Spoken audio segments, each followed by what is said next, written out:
Evening curfew is now over. Working hours shall commence in 30 minutes. Musical Talk, the UK's independent musical theatre podcast at the Edinburgh Fringe. And we start this week's episode with a song from the new musical Sector 17.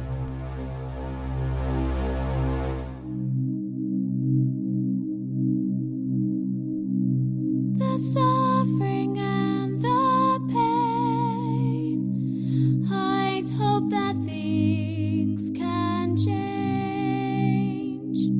Harvesting the truth, only lies lay here to claim. Are we to blame?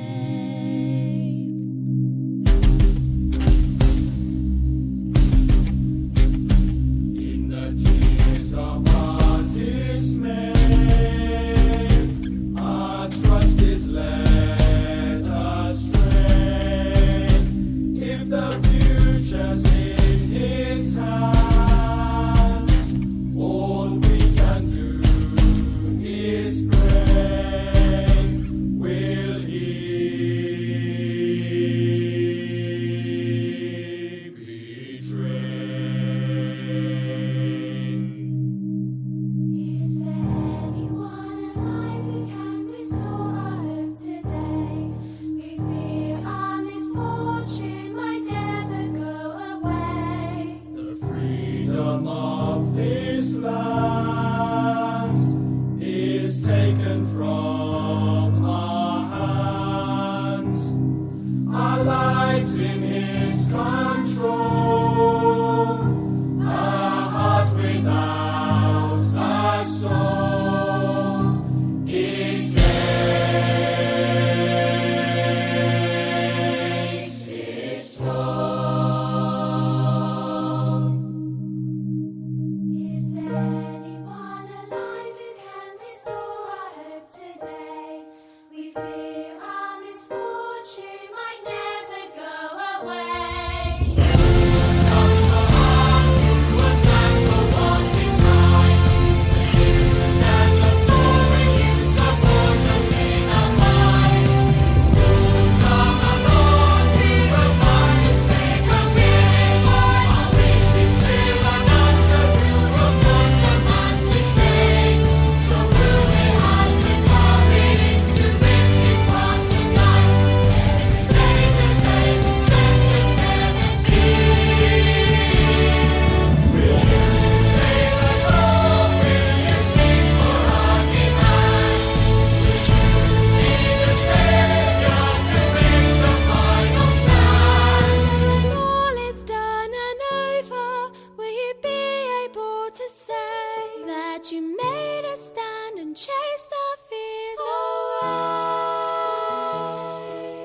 Hello, and welcome to Musical Talk. I'm Thos Ribbits, and for the next 3 weeks I shall be your courier as I deliver you into the heart of the Edinburgh Fringe 2010. Because yes, as usual, I've been up there to the world's largest arts festival, and I've been seeing a lot of musicals. I clocked up 32 shows in a week, the majority of which were musical theatre, and I'm going to tell you about each and every one that I saw. Some in full detail, some with just passing tweets. Because this year I tweeted all my reviews, and if you want to follow me on Twitter you can. I'm Musical Talk Thos. See you there. Now, we're at episode 201 of Musical Talk, and so it's my honour to take us into the next century of episodes. By which I mean 100 episodes to 300, although you might think that the way I present makes it run in real time, and it may actually seem like 100 years.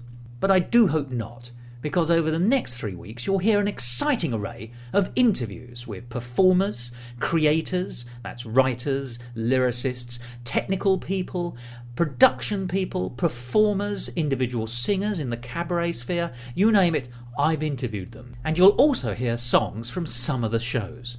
So I do hope this will be a very exciting slice of what was available.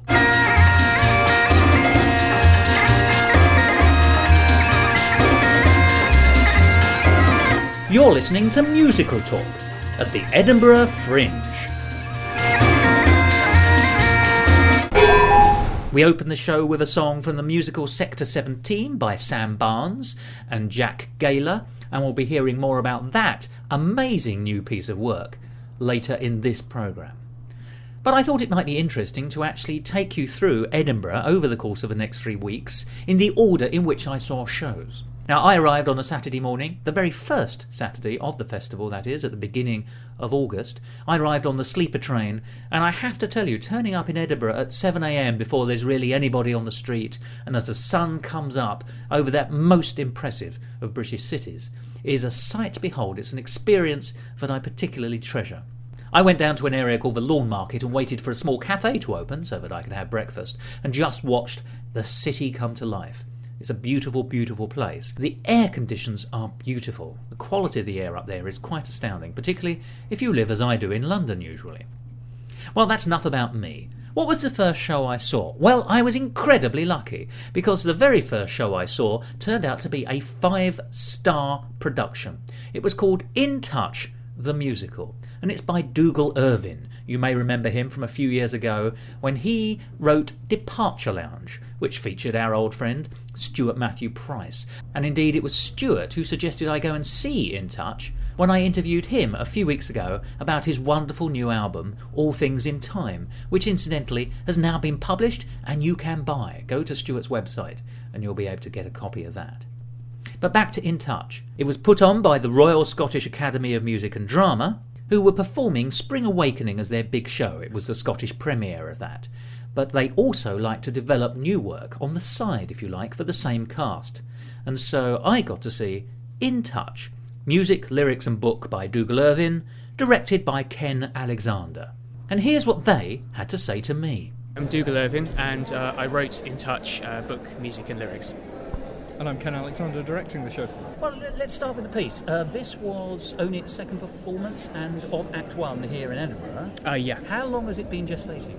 Probably about a year and a half, in sort of writing terms. I finished I started workshopping it initially with the students at LIPA after Edinburgh 2008, when I had another show up. Departure Lounge, yeah. I sort of started a new piece. It started it pretty much then, sort of October, November time, and sort of finished the first draft around sort of March 2009, and then we sort of, did a few workshops. Did Act 1 in perfect pitch in November, and then workshopped Act 2 up in Glasgow in February this year, and then we were able to do Act 1 again. Edging closer and closer to Edinburgh. Yeah. I mean, we talked about what to do in Edinburgh, and Andrew Panton, sort of the head of the course who helped workshop Act 2 in Edinburgh, said, what, we've got an hour slot, what should we do of the show? And I said, well, let's try Act 1 again, because after workshopping Act 2, went back and did more rewrites in Act 1. And Act 1 sort of forms a mini story in its own sort of way. So, again, it was just a good opportunity to try it out, completely blind, to use the students and to see what the audience thought of it. And Ken, when did you come on? I think I've probably been involved for about 3 months now. Mm-hmm. So the script, as you saw today, was pretty much kind of intact, and had a long chat with Dougal on the phone. Yep. Between London and through technology, and of course. Scotland. Yeah, absolutely. And then started Smiley rehearsals face. on it. Yes, absolutely. Started rehearsals about 7 weeks ago. It's been rehearsing part time alongside Spring Awakening and Closest to the Moon as well. Which are also being produced here in Edinburgh this year. Yeah. Tell me, in the 3 months of, because you're a guest director, I think. Yes, is that that's right. Yeah. And this is a question for the two of you. How far has it developed in the last 3 months, would you say? Well, for me, it's just really been kind of clarifying what the piece is and what the right buttons to hit with it are, with Dougal and his knowledge of the piece. And we've done a little bit of tweaking, haven't we? And then the company have shaped a couple of things with us as well. Yeah, I mean, it's been really, really good. I think just clarifying the story really is the main thing that Ken's really brought to it. And he's brought a really, quite a human sort of perspective on the story really well. And he's asked me some very pertinent, challenging questions within the story. So I've really got to be able to come up with a good answer. And sometimes I haven't gone, right, well, maybe we should change this. And, so we tweaked lines, tweaked lyrics. And generally, it's just, it's in no massive a better rewrites shape. at all, though. Not massive. It's great. It's nice to work on a piece in that state, And it's, forgive me, even though this is only its second performance here, and as a two-part piece, it's not yet finished, or at least ready for public presentation. It coheres brilliantly. I mean, it's from first to end. I mean, you get what's going on, although you're constantly intrigued as things are unravelled and revealed. And I wanted more. When you told me that this was only Act 1, I thought, well, hooray, because there's an Act 2 for me to see at some stage. But then I thought, bother, I'm not going to see it today.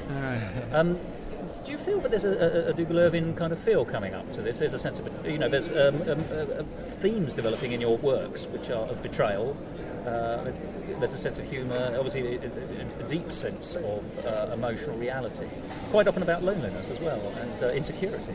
I don't know. Or is that just a human condition? Yeah. I mean, I guess I just write about what I care about and what I'm interested in, and I think people who will watch my work will see things in it that I don't know about myself, probably, coming out of my work. I mean, I've only really written 2 full-length pieces, so I'm sort of really still developing my own style, and sort of only really realising that I have a style, or that there is a style, And so, I think at the moment I'm still pretty much really just bubbling with ideas and sort of just struggling to get them out on paper. So. I have to ask, how did you have this idea? How did this particular idea drip into your consciousness?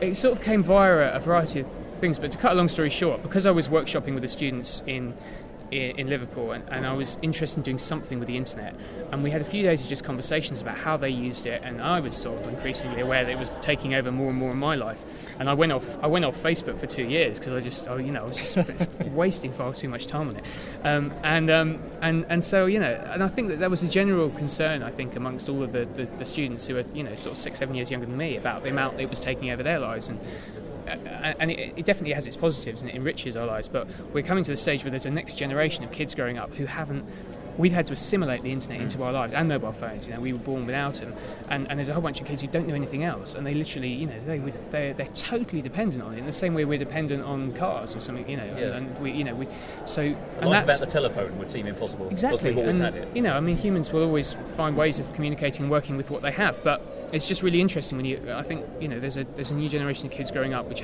will have a completely different take on the world through this access to information. I was just interested to see what one possible angle on that might be. Which brings me, Ken, the cast. And you've already mentioned already they helped develop or at least finesse one or two of the bits and pieces. They are of that generation as well. Yes, absolutely. And they had forgive me, some... I'm going to say that I think, and I'll wrap us in together, although I'm much older than you, we are different, I think. Definitely, slightly yes, older. definitely. There's a generation difference between myself and the students, that's for sure. But what was interesting was that they kind of challenged us in rehearsal about things they felt were slightly dated, or whether we needed to update certain references, because we kind of know about Facebook and poking and all the rest of it, which features in the show. But we also There's a whole song dedicated to poking, isn't there? Yes, absolutely. And we had a discussion. There was gurgling going on in the audience behind me, by the way. They really touched a nerve with certain people. Absolutely, yeah. Because the show's also set slightly in the future as well, we kind of had to imagine what the technologies were, and obviously one character has a much more advanced set of technology than the Irish characters in the show.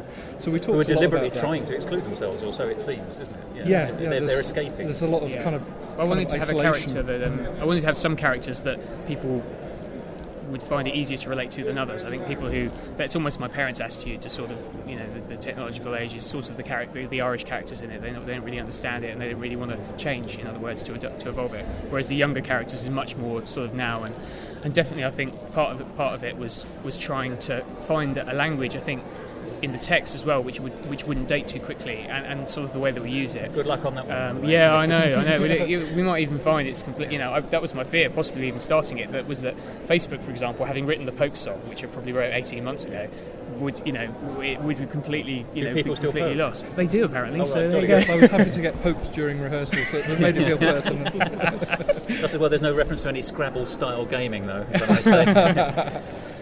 So, forgive me, are you pleased with where you've got, and where's it going next, both developmentally and perhaps physically?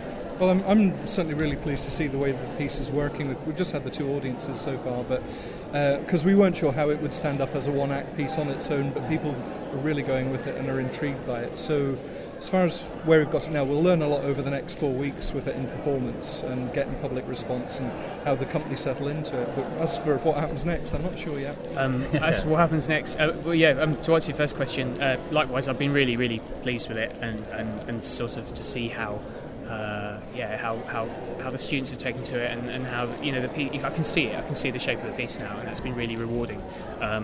and to try it out with a different cast of people as well, because we had a different cast in November, and you can move it and have change actors, and the piece still stands up. It's really helpful, and I would love to do both acts somewhere. I would love it to go on, so I don't know. Open to offers. And people should go to your website, Dougal? If they want to contact me, I do have a website. It's just a holding page at dougallirvin.com, and there's a link to my agent, and you can contact me through that. If you've got Dosh in the theatre, please. It's come through PayPal link. Yeah, registered charity, penniless writer. And also, I will say this: I loved so much of the direction as well. I liked the costume, the colours of the costumes, and there's a relation of the purple between the user and her, if you like. I don't know what the word would be. Her speaking icon.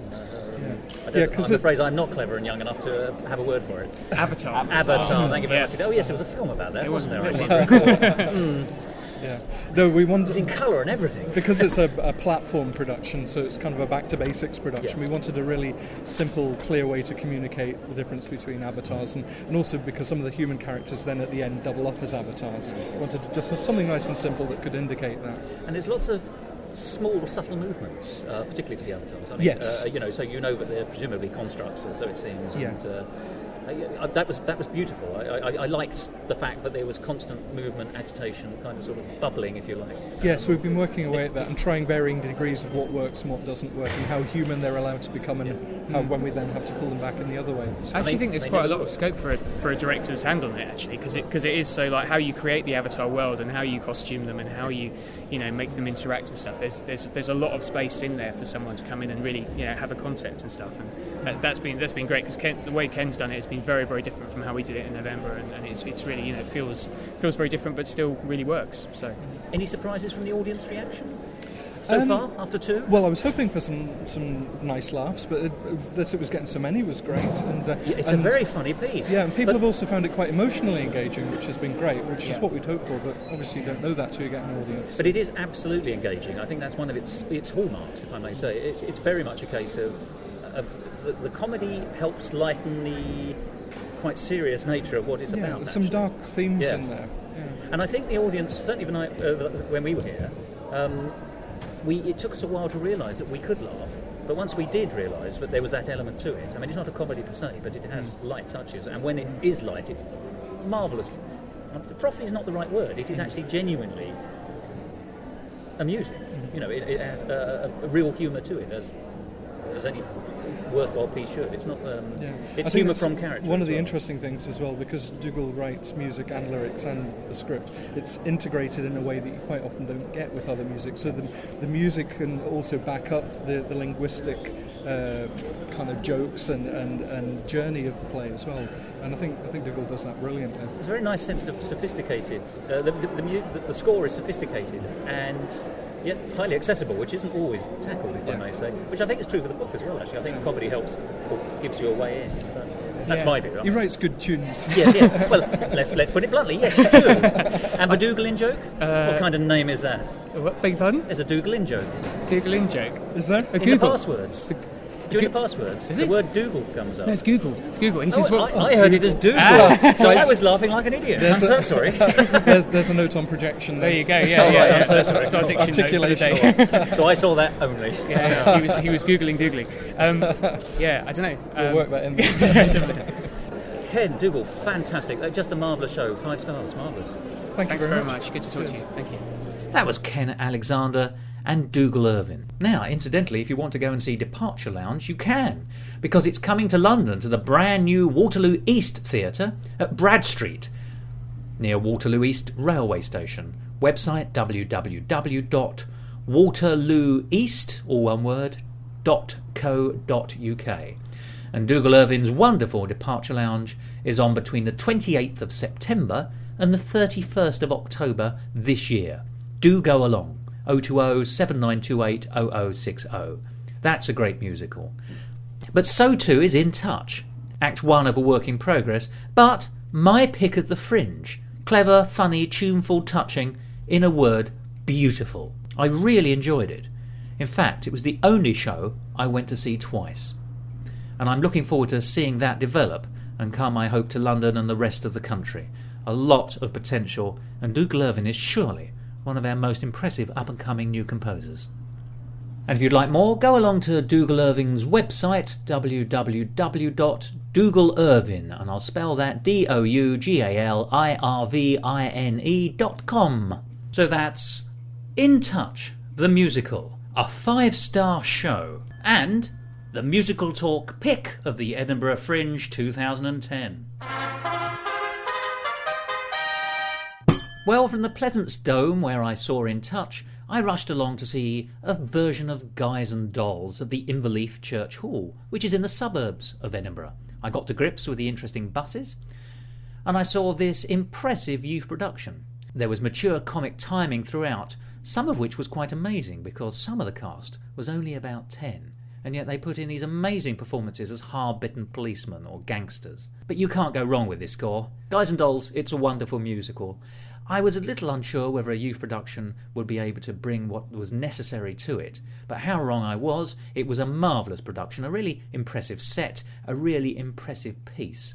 From the Fourth Children's Theatre, directed by Claire Stewart, the show is just gold from the minute it opens, and this production was no different. I would like to point out that Sean Quinn and Rio Brady as Nathan Detroit and Adelaide really stole the show. This, Guys and Dolls, was an invigorating show. Next, I then hurried back to the centre of the city, to the Pleasance, to see an intriguing piece called Reel to Reel, the Movies Musical, and that's spelt R-E-E-L to R-E-A-L. Now, this was described as marrying clips from classic Warner and MGM movie musicals with live performers and the greatest songs of Broadway, with an original story that travels from glamorous New York to sumptuous China. Well, that's how it was described by the producers, and you can go and see the website www.reeltoreel, remember that spelling, reeltoreal.co.uk, to find out more. Or listen to this interview. Yeah, I'm Mark Routh, and I'm one of the producers of the show. Now, Splendid, this is Reel to Reel. This is a sumptuous and really very technically impressive show, as well as being a joy to listen to. Well, thank you. How did it come about? It came about, there was a project that we've been thinking about, this sort of marriage of live performance and film for a long time, like years and years, actually. And then the opportunity arose because in Beijing, we have a partnership with the Huairou government, which is a district in Beijing, and they have the largest film studio in Asia. And they wanted to add some live theater to their empire, basically. Yeah. And so they approached us with the idea of building some theaters and creating some shows for them. And so we thought this was sort of the perfect introduction because it marries live performance and theater. But it is a very interesting marriage because it's, well, how should one best describe it? It is essentially a live feature first. It's a live show first. Sure. There's never a stage when an actor or a team of actors aren't on stage, but it is very often backed up and indeed contextualised by clips from classic films, and in one or two cases sly references to other bits and pieces thrown in. I mean, Betty Boop turns up in a hula sequence. That's right. During a song.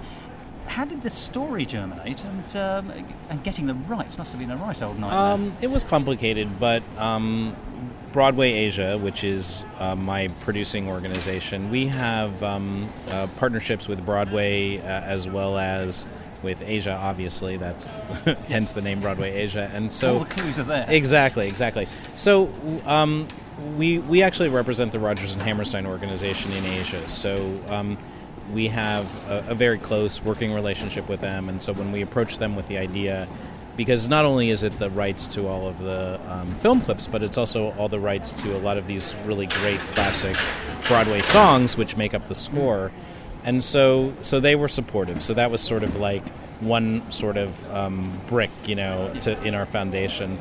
And then we also have, over the years, developed a good working relationship with Warner Brothers. And Warner Brothers and MGM form the basis of a lot of the catalog of the great movie musicals of the 30s, 40s, and 50s, which is what we draw on in this piece. So with sort of those two foundation pieces, we were then able to approach the other studios and to approach the estates of all the other composers, and everybody basically came along, for the ride. So, and once you've got one or two of the big ones on board, it's easier to encourage others. Also, actually, because we started this project in Asia, they were willing to give us a little more rope to sort of either hang ourselves or succeed, and so experiment exactly. And so that actually worked to our advantage because we were able to create the show. We actually performed it in English, as we do here, for 3 months in Beijing, and then we just remounted it in June, basically in preparation for these performances here in Edinburgh. And is this part of a tour? Is it going to go on beyond Edinburgh? Well, we certainly hope that it will go on beyond Edinburgh.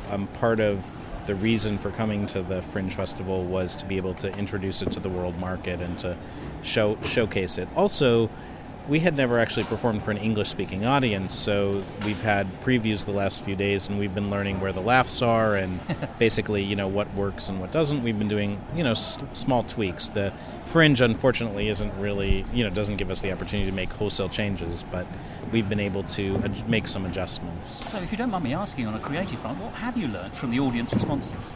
Because British audiences can be quite subdued on occasions and show it at the end. Yeah. They've been very supportive. Actually, most of the laughs have come where we expected them. We've made, certain very, very minor changes. Toward the end, when the father gifts the children with the script from, what ultimately becomes the Star Wars trilogy, we actually had a literal script at one point, and that became a little sort of too clumsy, and so we made it one more clue, and that was how we did it. So, it's those sorts of things that the audience tells us that they get. Yeah, exactly. It's also extremely grueling on your cast of actors who are constantly changing costumes, Absolutely. dancing, there's chorus numbers, there's individual numbers. Both your sort of, and I'll use the word here, principals and your chorus are given the works. They sure are. I mean, it's sort of amazing because although there are only 10 performers, we actually have over 200 costumes in the show. So when you actually just do the math, that means that each of those performers has an average of 20 costumes, and the show being only 74 minutes. That's an awful lot of costume changes. It's as tiring as the show. Yeah, absolutely. And the costume changes are splendid. The costumes themselves are splendid because they have to tie in so often with the clips. I mean, that's right. In the putting on the Ritz scene, you've got him dressed in Fred Astaire's costume, and then Fred Astaire comes on at the back. And in Diamonds Are a Girl's Best Friend, I notice everyone is wearing the tail suit with the sashes in the particular kind of red and white ribbons with a very particular sort of bow. It's been quite fastidiously done, hasn't it? I mean, technically, it is a masterpiece. Yeah, it's quite complicated, and of course, as we were working on the show and we were in the process of getting the rights, we had to start building costumes before we actually were sure that we were going to be able to use some of these clips. So, and how difficult was it to re-establish choreography? I mean, you can see the where Gene Kelly dances with Jack, for example. Jack live, Gene Kelly on projected screens which move. Right. But they're sharing movements. It is. Yeah. I mean, basically, a lot of the choreography is actually complementary rather than simply a replication of what's on screen. Of course, there are moments where they are literally doing the same steps. But the most interesting thing about the Singin' in the Rain number, of course, is the choreography of the people with the screens, because we can't use stagehands to do that. We actually have to use actors because it really is choreography. It's all timed very, very, very carefully to the actual music. Well, that's very interesting. And how did the plot come about? Obviously, partly conditioned by the clips. But was it story first, find clips? Clips first, build story? I think that we basically did start with the idea that we realized that if we wanted to use a variety of clips, that a travel story was a good idea because we could go to different locations. Gives and you we would have the excuse for that. Yeah. So that was sort of the beginning, and then as we sort of started with certain clips that it sort of led to others. The first version that we did with this was actually the same length as it is now, but we actually have created an even longer version, basically about it's a 90-minute version as opposed to the 74-minute version we're doing here. Which could take you to the West End or Broadway or something like that. That's right. So there are a few numbers that you're actually not seeing here in Edinburgh that are part of the longer piece. A treat for the future. That we've and that we've already created, but it actually by sort of expanding the show and then contracting it again for Edinburgh, we've learned a lot. We've also learned that we could lose a minute from this song and it's actually better. Well, sometimes, and of course, I suppose you have to build in the audience reaction as well. That's right. Because, right. Singing in the Rain really went down the storm. Where I was in this part of the audience here on the right, looking at the stage, and there were a phalanx of old ladies in particular who were very delighted by it. But, yeah. Well, it's a tour de force, because first of all, that's a great musical number in the film, But then on top of that, of course, it's also amazing. This performer is amazing, who does the live portion of it, the juxtaposition, and it's also a sweet part of the story, that and as it ends with his relationship with his father, that's sort of almost moving, So finally, then, how can people find out more about this? Is there a website? There is a website, and I should be able to know the answer to what the website is, but I don't. I can edit it in. Yeah. Splendid. Thank you so much for your time. You're welcome. A very, very impressive show, and thanks. I wish you success upon success. Thanks. Thank you. Well, that was Mark Wraith, and we were talking about Reel to Reel, the movie's musical. And the website, as promised, www.reeltoreel.co.uk. That's REELTOREAL. And whilst we're on the subject, here's what I thought about it. Well, there was stunning live-action film meshing, but sadly no intellectual content whatsoever. The story, the book, was simply dreadful. Now, I have no problem with silly, and it was going for silly but fun, but if we've learnt anything in life from W.S. Gilbert, and I know I have, it's that you do have to set up a series of rules within your topsy-turvy world, and this just seemed entirely random to me. I was very disappointed. To put so much effort in, and then have such a poor plot, was, to me, a great sadness, and indeed I went to see it with a friend who came out thinking and feeling exactly the self-same way. Sadly, disappointing is the word, although technically stunning. I should in fairness say, however, that it was going down very well with a large number of the audience. There was much to be impressed by it, and people were, but I do like to have a little bit of meat on the bone of the story that at least means something. And that was the end of my first day in Edinburgh. I always like to take it quite slowly on that first day. Mark you, I had a very lovely meal in the Point Hotel restaurant. I'd recommend that very strongly. Very good food. Next. Well, we're now on to Sunday, and I thought I'd go and see the other show that was in development from the Royal Academy, and that's Closest to the Moon. Not this time just Act 1, but the full show condensed into an hour. Music, book and lyrics by Richard Taylor. It was directed by Philip Howard, and Philip very kindly agreed to speak to me afterwards. My name's Philip Howard. I'm the director of Closest to the Moon at the Pleasance Dome in the festival. Which is a new musical, and at the moment quite a high concept one. So how did you get involved in this musical? The Royal Scottish Academy of Music and Drama, who are presenting the piece, are also presenting a full production of the Scottish premiere of Spring Awakening at the main Pleasance Theatre in the Pleasance Courtyard. And I believe they did this last year as well, if not the year before as well. They are so keen to give their graduating students a more complete experience of the Edinburgh Festival, and indeed a variety of experience in terms of the types of work that they're doing, that they've come up with this idea of also commissioning 2 new musicals and then having the cast of Spring Awakening split in 2, and half of those students do one of the developing musicals and the other do the rest do the other one. And I'm a theatre director. I'm a new writing director by trade. I used to be the artistic director of the Traverse Theatre in Edinburgh, and I've worked with Andrew Panton, who's the director of Spring Awakening and who is a head of staff at the Academy. I've worked with him on new plays at the Traverse, and he asked me to come in and direct this. And I'm so pleased it's new writing as well, if I may say, because I think that's what I'm most interested in, and certainly this and In Touch, which are sort of playing on alternate days here at the Pleasance Dome, are both new pieces and still in development. So yes, when I think that the Academy are quite keen, from what I know of them, to strike a balance between giving their students and, of course, their Edinburgh Festival audience something like Spring Awakening, which is, a West End hit, and they were quite clever, I think, in getting the Scottish rights to do that. and at the same time make sure that their students are also very involved in the creation of new work. And certainly my show, Closest to the Moon, and I think In Touch, though as I'm not the director of that, I'm not quite sure, these students were involved in an initial workshopping process for this piece. And this is a kind of middle way. It's a kind of staging post in the development of the show, because even though we're not doing a full production, it's like a sort of semi-stage performance.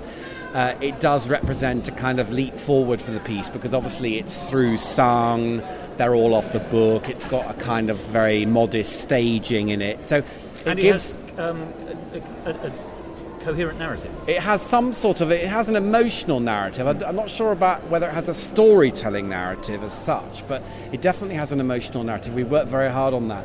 Its context becomes clear as you go through. Exactly. It is quite slow, I think, deliberately quite slow, I think, at the beginning in terms of revealing itself and its secrets to an audience.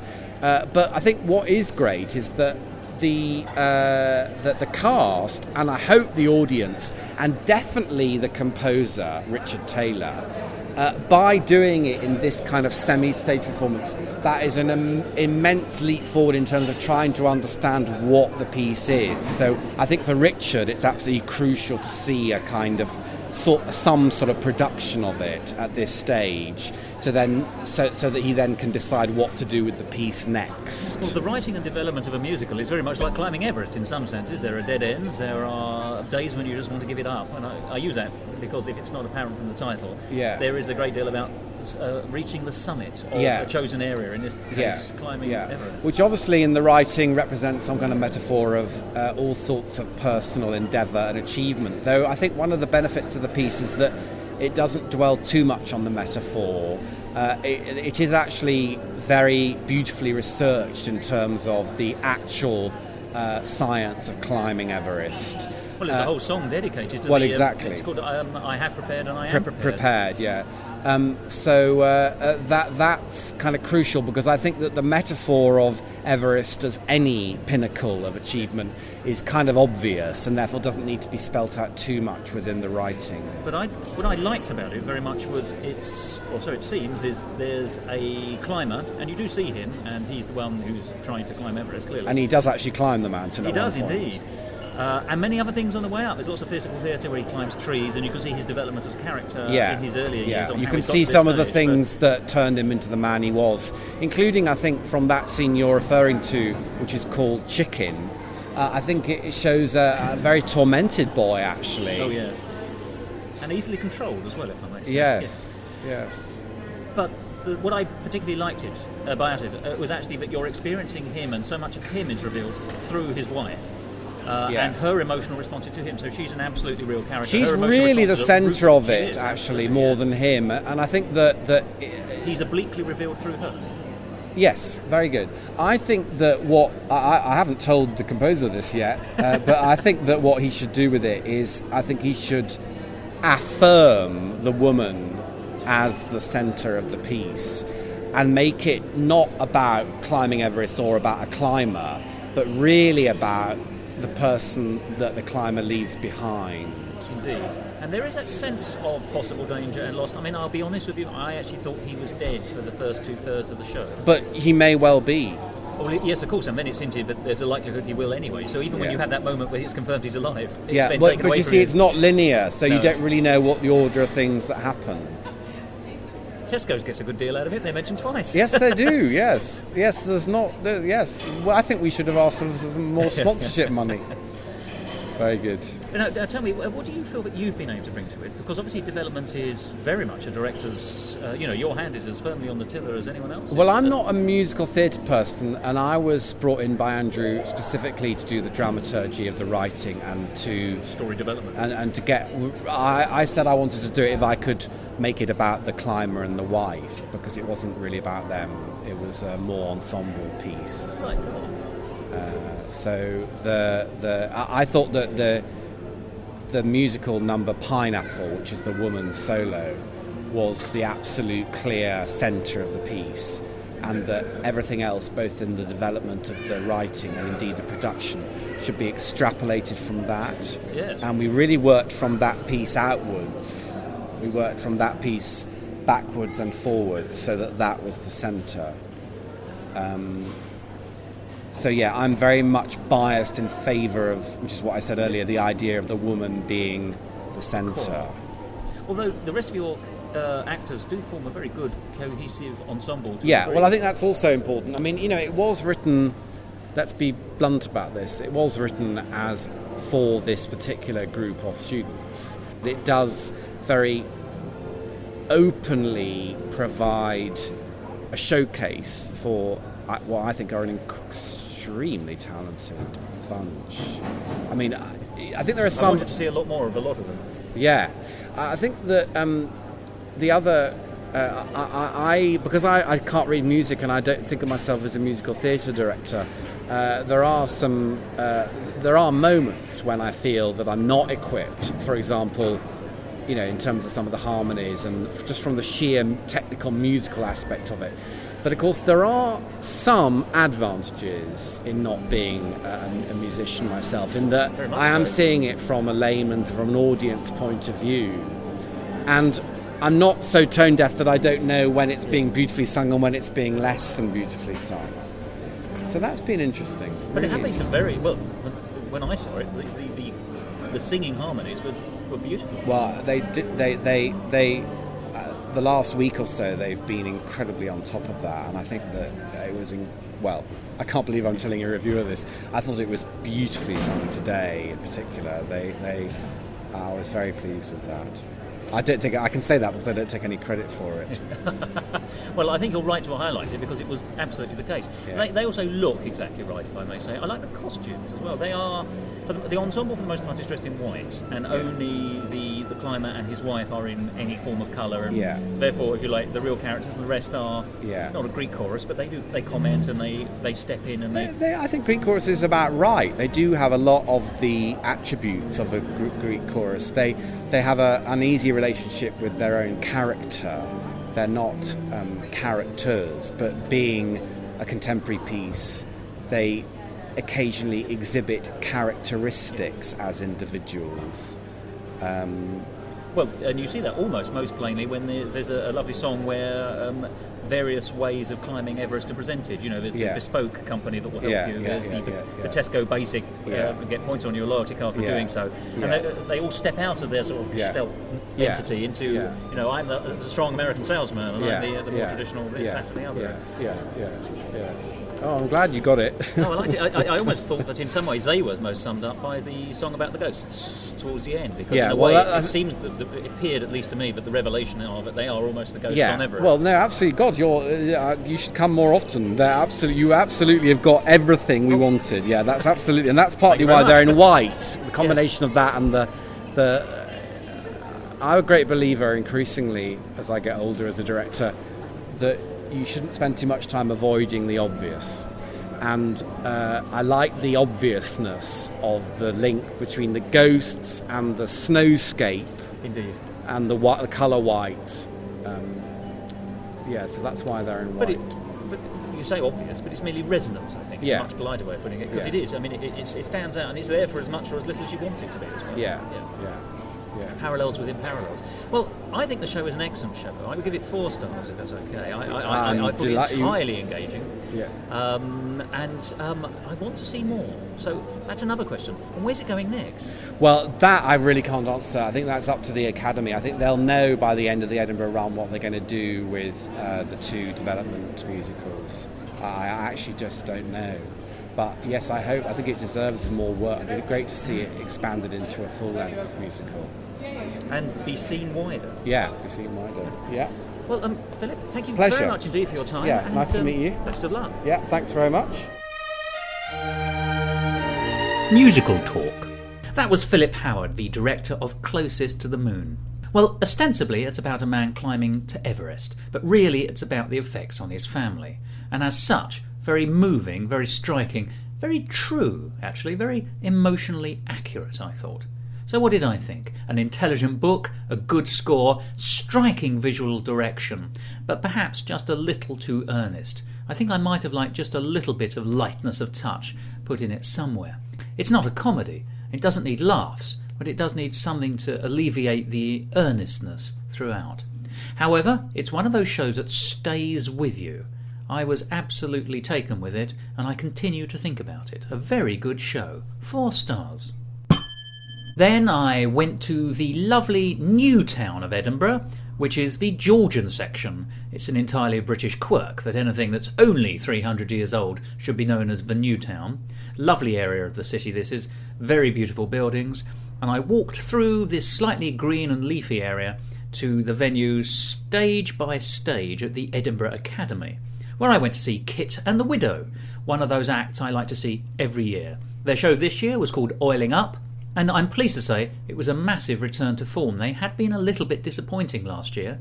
It was sharp and playful, and you can ask no more than that. I very much enjoyed myself. They're a class act, always worth seeing. 4 stars.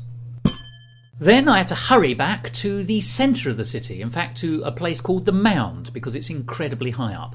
In fact, I walked so fast because I was on such a tight timetable that I managed to make my foot bleed and had to buy a new pair of shoes. But that's a different story and possibly less exciting. I went to see Baby Wants Candy, that's the name of a comic improvisational musical organisation, to see their full band improvised musical, which is how it's advertised. The organisation Baby Wants Candy is a group of comics and singers who claim to be the oldest improvised musical in Edinburgh, having been doing it for over 10 years. I have to say there's now quite a lot of competition in this field. You may remember that I've had interviews with Showstopper, who were up there this year, and they're always a very class act. We've also spoken to the No Shoes group, who were doing an improvised musical last year. They were up there again this year. There was also one called Spontaneous Broadway, which I didn't get to see. And so this, Baby Wants Candy, was the 4th of 4 improvised musicals you could go and see. When I went, I saw a very funny show called I'm in Love with a Goblin. What can I say about it? Very funny. In fact, probably more funny than it was good musically. And it was better musically than it was lyrically. And I think that was its problem and its success. I laughed solidly for an hour, but the music left me rather cold, and the lyrics were really very poor. I have to say the band was much better than the singing, but really it was a great success comically and not in a great other way. However, the group does give you a small bag of jelly babies, hence Baby Wants Candy, so nobody goes home empty-handed. Well worth seeing, but others do it better. Then back to cabaret in the stately grandeur of the Assembly Rooms in George Street in the New Town, where I went to see Fascinating Aida, yet again another group I always like to see every year.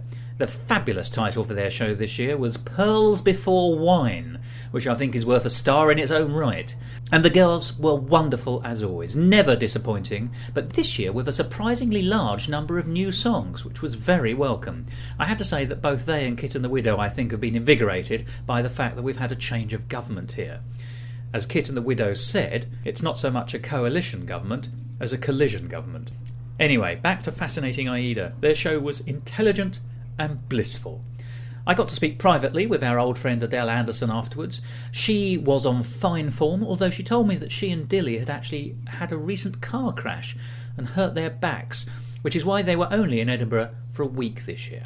I hope you had a chance to catch them. Just a perfect show, 5 stars.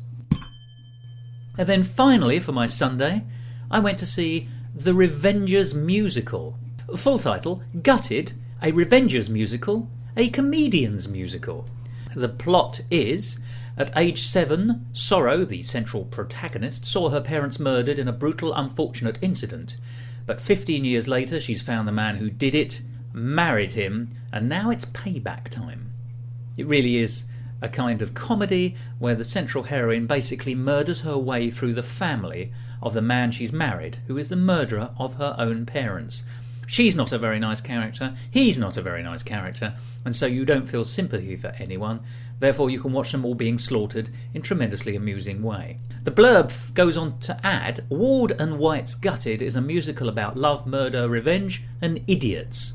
Filled to bursting with Edinburgh comedy talent, Gutted will leave you with a spring in your step, laughter in your heart, and a chill down your spine.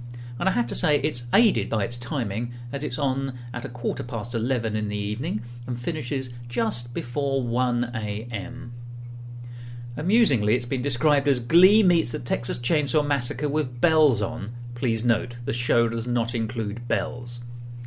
However, it is entirely staffed or cast from comics who are appearing in Edinburgh. Jim Bob from Carter, the Unstoppable Sex Machine, Doc Brown, Margaret Caborn-Smith, Helen George, Colin Holt, Michael Legg, Sarah Pascoe, Lizzie Roper, Fiona Stevenson, Daniel Tors, and the Penny Dreadfuls, who are David Reed, Tom Tuck, and Humphrey Kerr, who play both ghosts and policemen, I'm pleased to say. Well, what did I think of it? Well, being cast with comics, I think you would have to say that it had exuberance over finesse. It certainly wasn't a filigree musical being performed to its subtle depths. However, if you're looking for a show being done with brio, this is it. Drags you in and keeps you in, frankly. I enjoyed it a very great deal. In fact, I enjoyed it a great deal more than I thought I was going to after I'd seen the first few minutes. It very quickly drew me in. Most entertaining. And that ends Sunday. Next, Monday morning saw me go and see a show that wasn't actually a musical at all, so I'll only mention it briefly. It's called Thunderer!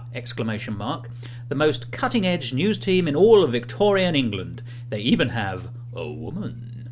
And indeed, what I went to see was a fantastic run of 3 episodes strung together of an idea which has just been commissioned as a BBC Radio 4 radio comedy. So you may be able to hear Thunderer yourself on the radio soon. The best way of describing this, I think, must be through the way it's described on its own blurb. Shudder as a crazed killer stalks the East End. Laugh at the witticisms of a decadent atheist. Strain to catch a tantalising glimpse of ankle. And marvel at the sheer side of the sideburns. And more. It's a very funny show. Highly worthwhile catching.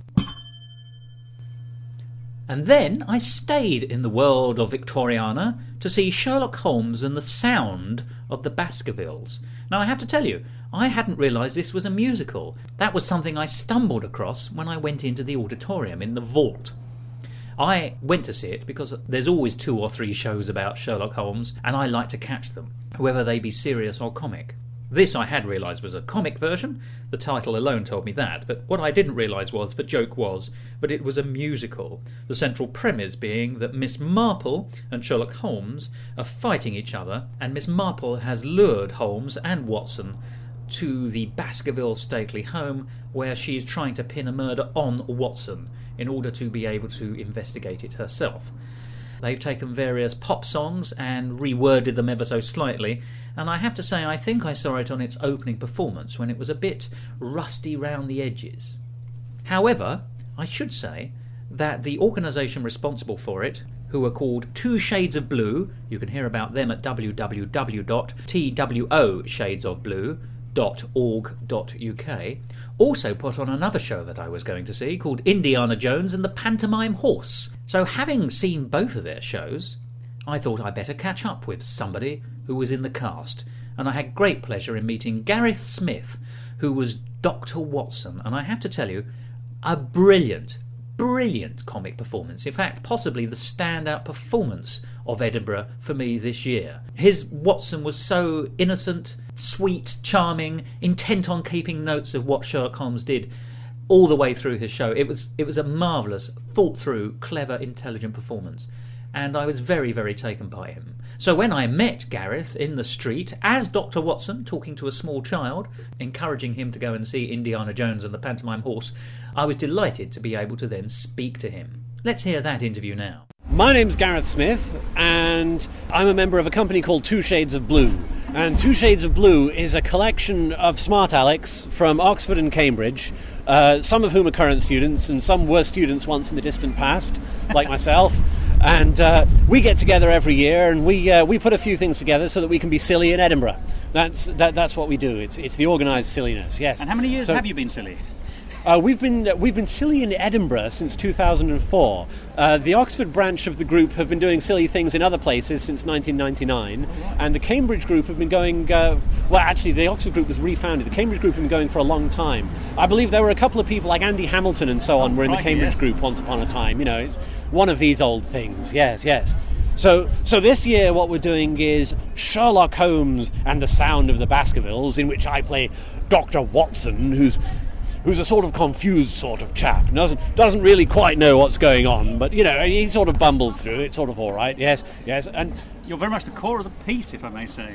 Oh, well, thank you. Yes, I mean, I sort of narrate. I mean, Watson's job, the point of Watson is that he can write everything down and tell everyone what's going on, which would be much easier if he knew what was going on. But since he doesn't, we just have to make do with what he does tell us at the beginning and end of every scene. Yes. I do also like the fact, forgive me, but when you run out of writing materials, you improvise madly.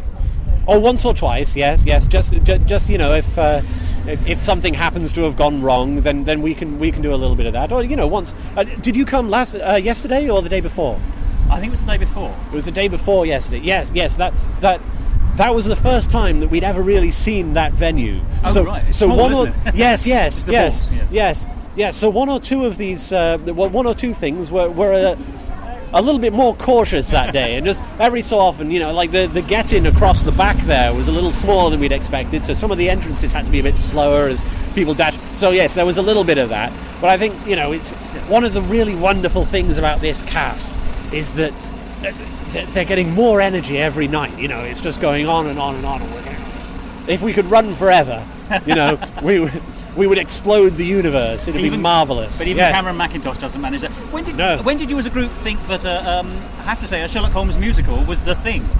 About a year and a half, maybe 2 years ago, a girl called Carrie, who has been voted the girl whose mind we would all most like to live in, decided that the best thing that she could do was write... it's semi-detached, isn't it? Yes, yes, it really is. But it's lovely and spacious. It's marvellous. Yes, she decided that it would be wonderful to write about the silliness of the Hound or the Sound of the we're doing the Sound of the Baskervilles, which is slightly sillier than the Hound of the Baskervilles. Although it's a good point, I think. Yes, I mean it's a bit a lot of quite silly things happen in that book. But it's one of the creakers, I think, in the canon. So I think you picked a good one to start with. Well, yes, exactly. Yeah, I mean it invites silliness, which is what we want to do. Yes, and the other thing that we're doing, we're standing right outside the front of Augustine's here, which is a lovely place, and has a much bigger stage, so there are far fewer things to go wrong in there. But yes, that's Indiana Jones. See, I believe, is the Yes.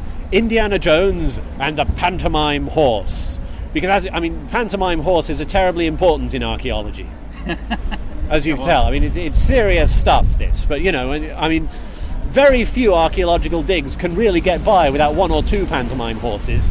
Just helping out with the trowels and all that sort of thing, fetching people's archaeological hats, all that sort of stuff. Yes.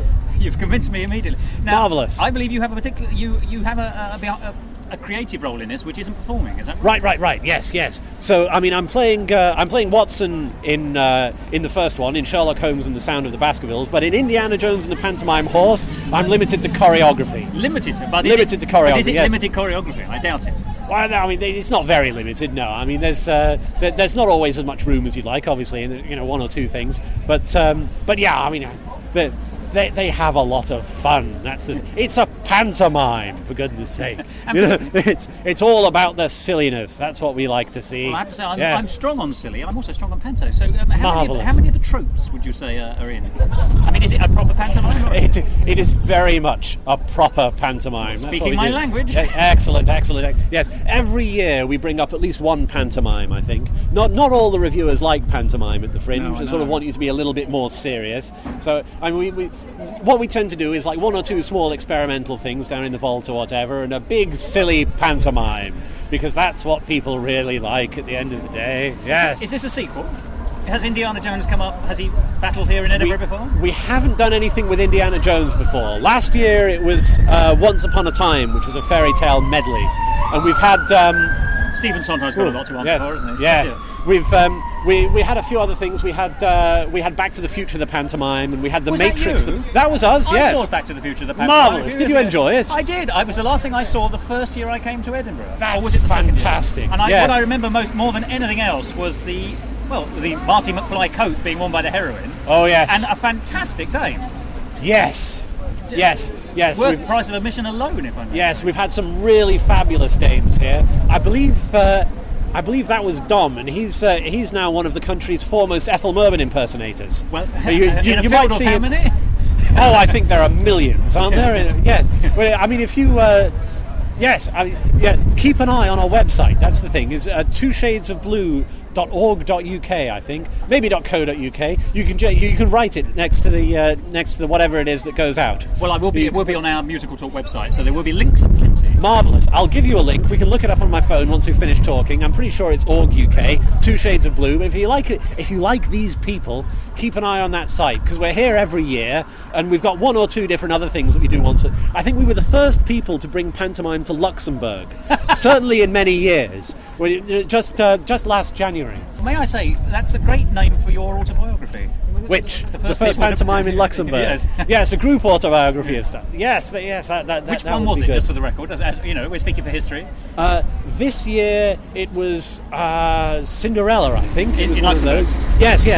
Yes. It was just one of the simple ones, you know. And how did it go down in Benelux countries? They really loved it. Yeah, Did they really? There's a surprisingly large expat community, and what happens was all the expats come along and drag their bemused friends with them, and then sort of chivvy them through. And you know, at the beginning they're a little bit confused, but then they start to get into it. And by the end, they invited us back. Oh, fantastic! They said, come back next year, bigger venue, we'll make it even better. It'll be fantastic. Yes, That is genuinely amazing and marvellous, if I may say. fantastic. Thank you. So, what are your ambitions, if you don't mind me asking? Because I say your Watson is spot on. It is Marvellous, thank you.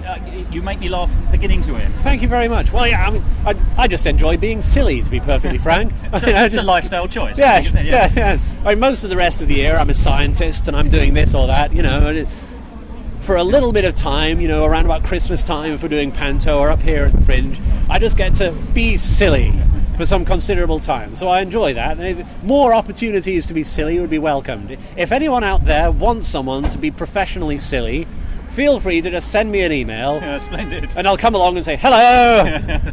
Yeah. I'll shout through the letterbox, yes. That's right. Marvellous. Thank you so much. I look forward perhaps to You're seeing very you again welcome. next year. It's wonderful to meet you. I'll see you next year. Keep an eye on our website. I will, and an aura of silliness is always to be an attraction. Yes. It's always an attraction to me. Musical Talk, the UK independent musical theatre podcast. Now, when I got back from Edinburgh, I discovered that Gareth had actually sent me an email, and I was very delighted when he did.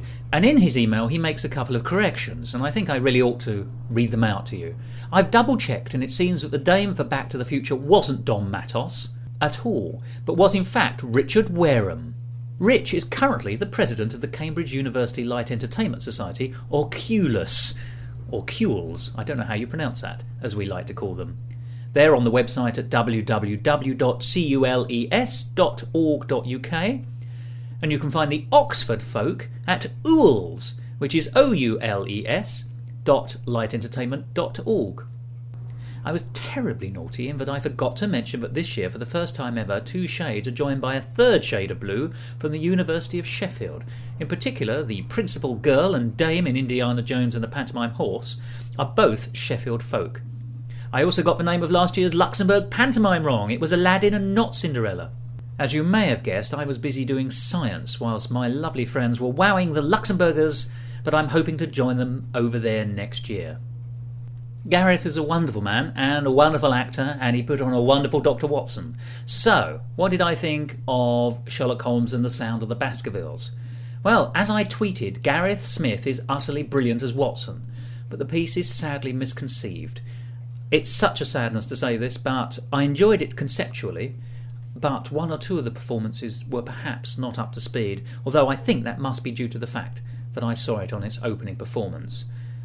I'm not sure that the songs worked well enough to make it a musical. Well, what next? Well, after Sherlock Holmes, I went to see Swing, the musical. You'll be pleased to know there's an exclamation mark after Swing. You'd be disappointed if there wasn't. It was described as a new musical comedy, but I couldn't help notice that it was first performed in 2008. Written and directed by Lauren Benstead, it was really quite an amazing production in many ways. A lot of talent was displayed on stage, a lot of talent was in the live band, the songs were excellent. I only had one problem with it: the book. It starts off as a very interesting evocation of a slightly closed middle-class community revolving around a tennis club. But it goes off the rails very badly in terms of plot when the local community conspires to try to drive away a newly arrived working-class couple. It really is as simple as that. and the method by which they choose to do it is by having a filmed orgy and inviting the couple along. It just doesn't make any kind of sense. What irritated me was that such professionalism had been dedicated to so little worth. A great score, well performed, huge vivacity, and yet a bunkum plot. A great pity. I do think, however, that Lauren Benstead is a very talented composer and lyricist, so I would like to see more from her pen. If you'd like to know more about Swing, however, do go to www.silenus Productions, and I'll spell that SILENUS productions.co.uk. Well, what next? A great musical. I stumbled across it. Fresher. It's called Fresher the Musical by Mark Aspinall. And this, I think, for a lot of people turned out to be the surprise hit of the festival this year. It got rave reviews across the board, including mine. I gave it 5 stars.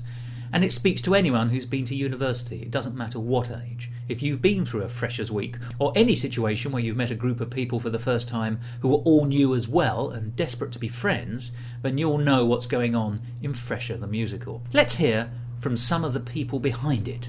My name's Mark Aspinall. I'm the composer and lyricist. I'm Jamie Harris and I'm the company manager. I'm Guy Unsworth and I'm the director. Frankly, the 3 most important people in so many ways in a new musical. Now, tell me about Fresher, the musical. I just want to see where the full stop is. It's Fresher, full stop, the musical. Not an exclamation mark in sight, which makes you unique, if I may say, and very much to be recommended.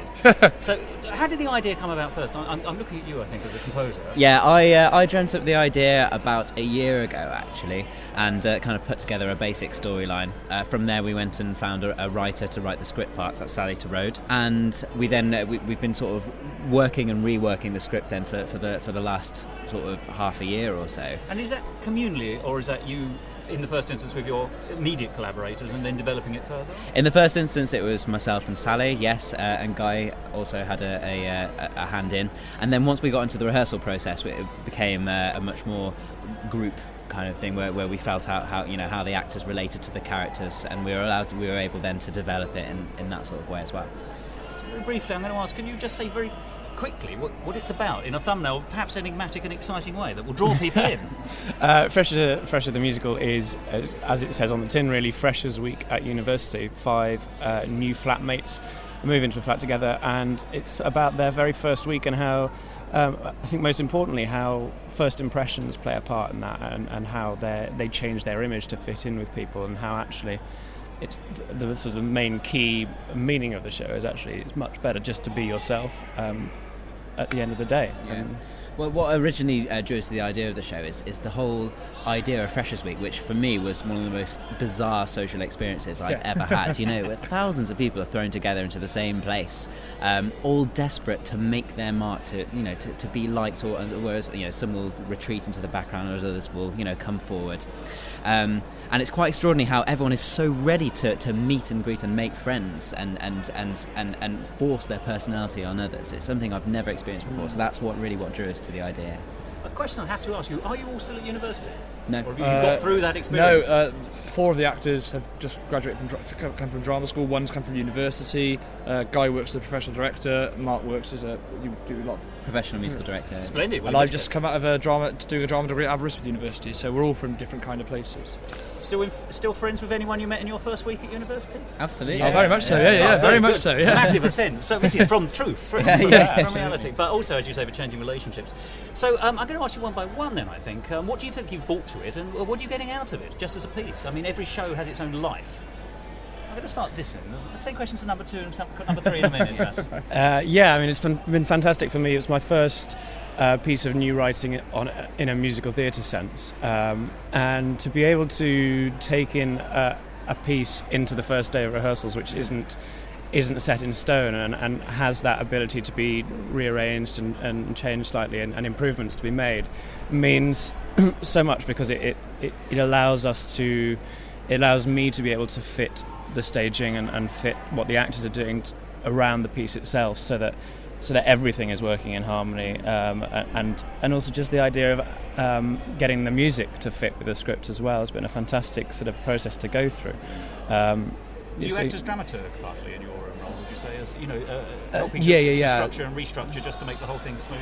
Yeah, so Mark and Sally wrote a script together, and they put that together, and then that's when I come in and start looking at it from a sort of first draft point of view, up to rehearsals, and then through rehearsals for about another week, 10 days of still rearranging things and getting to where we're ready for a final script. And then even when we went into previews in London, we did 2 previews in London, and where? At Theatre 503 in Battersea, yes. and upstairs at the Gatehouse in Highgate. And even then we had the opportunity to do a redraft after that, which is great because it means that we've been able to try it out before we bring it up here and are happy with our product. So this is great. And you, sir? Well, I suppose it's an exciting opportunity for me, having just come out of drama school, university, doing a drama degree, to get the opportunity to work with a professional company as a company manager. I'm also a technician as well. I do the lighting and the sound. So it's great for me to be able to do You've only got the right number of arms. Sorry? You've only got the right number of arms. I know, it's difficult, especially because with the microphones as fragile as they are, it can be a bit of a pain to keep them going. But yeah, to work with a professional company straight out of university is something I never thought I'd get to do.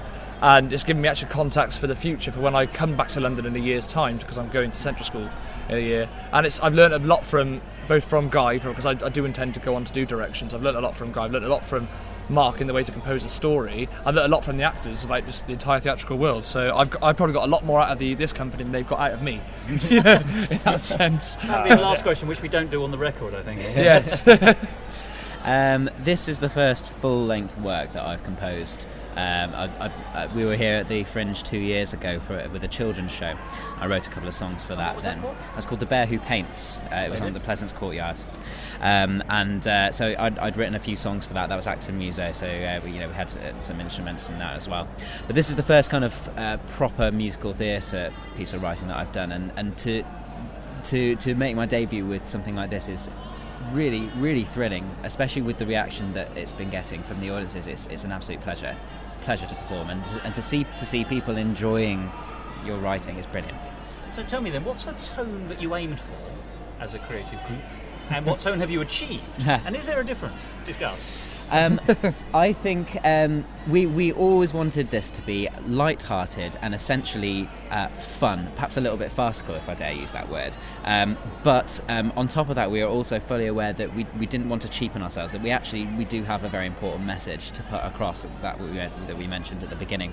So it was striking a balance between the two, and I think we've got it just about right. It is essentially a comedy piece, but we hope that it's also touching and heartwarming as well. Would you concur with that? Yeah, I think so. I think when you come and see it, you'll see it does deal with varying issues to deal with teen life. I won't go into what they are to spoil the show, but it does deal with it. Heart and journeys. Yes, it does deal with it in a comedic way, especially towards the build-up at the end, when everybody kind of realises the truth about each other. Because in a sense, that at the start they're all putting on a slight facade because they've only just met each other, but at the end, the truth of their characters come out, and they're all better off for it. But it is deeply rooted in comedy. Yeah.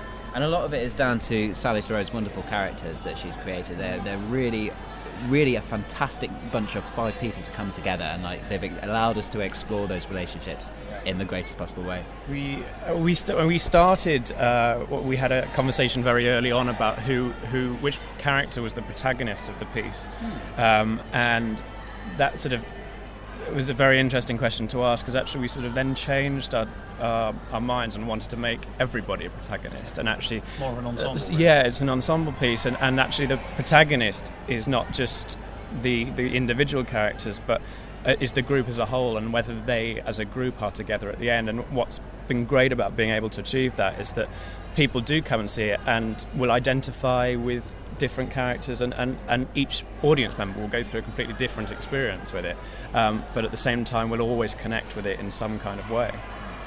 Has the audience attitude? How many performances you had so far? Four with the previews. In the London preview. Would you say that the audience are picking it up in different places every time, or is it a consistent response? I think it's been pretty consistent. They've all the audiences that have seen it have laughed at different moments, but they've all found it incredibly comedic. Even, dare I say it, some of the older members of the audiences, because it is very obviously rooted and aimed at students and young adults. But some of the older members of the audience have come out and really enjoyed students it. And young yes, adults, exactly. Yeah. Oh yeah, but they seem to come out and really enjoyed it. And really got the message that Mark and Sally are trying to get across. And it's nice to see as well that that the younger audiences who perhaps haven't been to university are still enjoying it. That we have had 16 or 17-year-olds who for them, Freshers Week is something that they know of but have never actually experienced, and they're still really enjoying it because it's got a lovely sort of modern comedy to it. So they enjoy it just as much as the 27, 28-year-olds who perhaps haven't been to uni for 6 or 7 years. I'm 40, and I shall let you know what I think tomorrow. I went to university in 1890, I tell you. Oh, good lord, good lord. Yeah.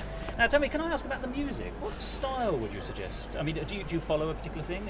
Is it pop? Is it rock? Is it traditional show tune with an unquantifiable number of jazz hands? I mean, It's hard to say. We initially billed the musical as pop funk. Oh, right. And that's kind how of you spell that on the billing. Well, yeah. But actually, for me, it's been quite an exploratory process. Like I'm still finding my compositional voice, I think. So there are a number of different styles. I hope that hang together. But yeah, I think we cover a lot of styles. But people have also come out saying that they recognise the beginnings of a compositional voice, which is very important to me. So that is the most important thing for you, presumably, in a career sense. Absolutely. Well, absolutely, yeah. So, do you see yourself doing the jazz hand things in some time, or is pop funk going to be the? Well, if the money's right, Mark. Well, that's it. No, I know where I want my writing to go. Yes. Where do you want your? The question, therefore, is where do you want your writing to go? I'm inspired by Sondheim, Adam Gettle, Michael John LaCusa, Connor Mitchell. So very forward-thinking composers, particularly British ones, where I can find them. I was going to say there weren't many. In that list. No. Connor's really Irish. Yes, yeah. Well, that's true. But